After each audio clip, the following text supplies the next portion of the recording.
Hello everyone. Episode की शुरुआत में हम देखते हैं कि चाओ के पापा तो ये सब कुछ इग्नोर करके चले जाते हैं, लेकिन ये दोनों जिस तरीके से एक दूसरे को आज खाना खिला रहे थे तो इनके मम्मी पापा समझ जाते हैं कि अब ये दोनों डेट कर रहे हैं। दूसरी तरफ जिनहुई उस आइलैंड पे जेसवान से मिलने के लिए आ गई थी, जो कि एक लड़का होकर लड़की से भी ज़्यादा शर्मा रहा था। जिनहुई कुछ देर के लिए दूर क्या जाती है कि वेट्रेस इससे इसका नंबर मांगना स्टार्ट कर देती है एंड कहती है कि मेरी अभी शादी नहीं हुई है एंड ना ही कोई मेरा बॉयफ्रेंड है, लेकिन ये कहता है कि मेरी शादी हो चुकी है, बल्कि मेरी वाइफ तो प्रेग्नेंट भी है, इसलिए मेरा पीछा छोड़ो। चाओ शाओतू को आकर पकड़ लेता है, जिसपे शाओतू से कहती है कि पागल हो क्या, कोई देख लेगा। ये इसे कहता है कि तुम हमारी रिलेशनशिप सीक्रेट इसलिए रख रही हो क्या, जिससे तुम मुझे डम कर दो और किसी को पता भी न चले। शाओतू इसे भरोसा दिलाती है कि ऐसा कुछ भी नहीं है।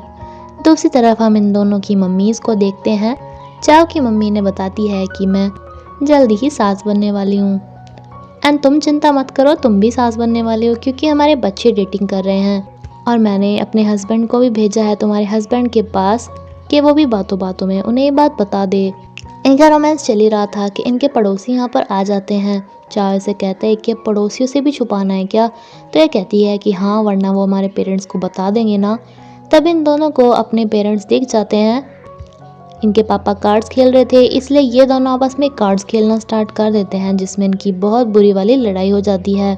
जिस पे चाओ के पापा सोचते हैं कि शायद हमने गलत अंदाज़ा लगा लिया कि दोनों डेट कर रहे हैं। डेटिंग करने वाले कपल ऐसे थोड़ी ना होते हैं, इसलिए शाओतो के पापा को कुछ भी बात नहीं बताता।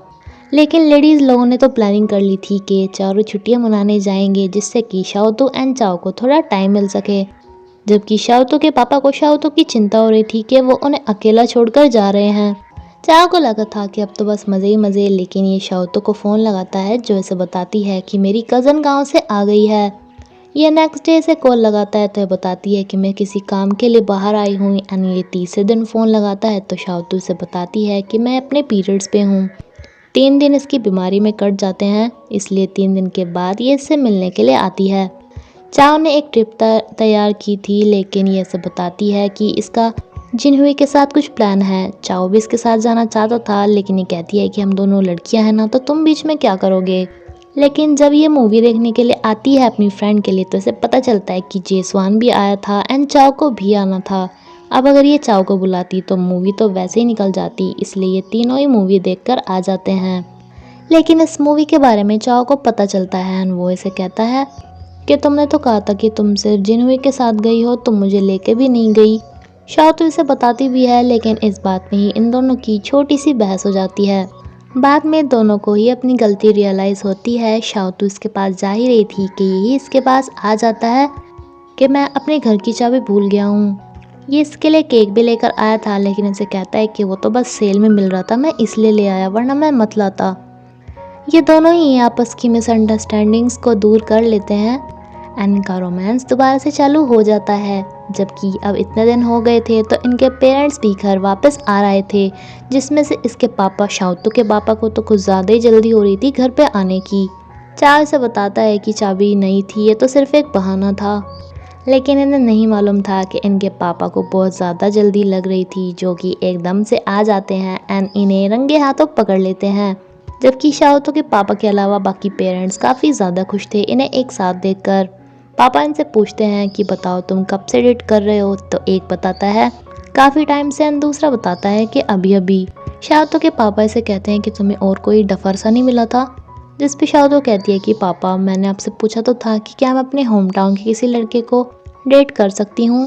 एंड चाओ भी इन्हें कहता है कि अंकल आप तो मुझे बचपन से देख रहे हैं, क्या आपको मेरे ऊपर कोई डाउट होता है, अगर कोई और शाओतो से शादी करेगा तो उसकी हिस्ट्री के बारे में तो आपको पता भी नहीं होगा, बट मेरे बारे में तो सब कुछ मालूम है।